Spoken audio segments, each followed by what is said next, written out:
We wanted to have a means of transportation that was important to the character, and we wanted to have a reason to explore the open world on the back of the bike.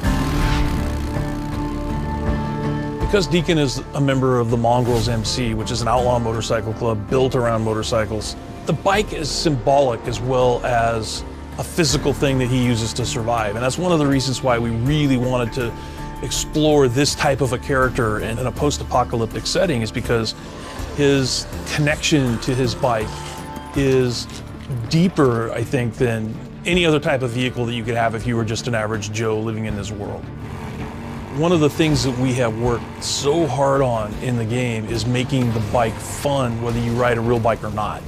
So with just an hour riding around on this bike, you can start feeling like you're a pro, even if you've never ridden a real bike. And that's one of the taglines for the game, is ride the broken road. In the story, the government comes in and blows up these bridges because they're trying to stop the horde.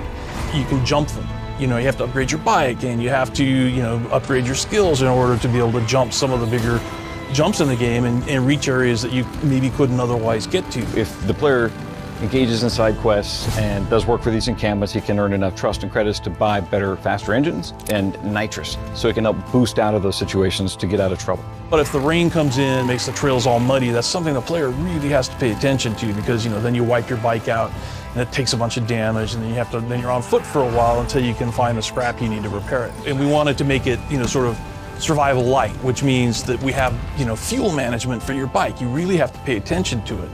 We didn't want to get heavy-handed with it, but on the other hand, we wanted it to feel like there were stakes. It's a world where the bike is your edge, but it's also a liability, and that you gotta manage it, and people want to take it from you. It's not just choosing where, making sure you park far enough away so they don't hear you. It's also, hey, I'm gonna park it so that I can turn it this way, so if I need to make a quick getaway, I can just get on my bike and ride. But also, if you've upgraded your saddlebags and you have more storage, you might have extra ammo that you've brought with you.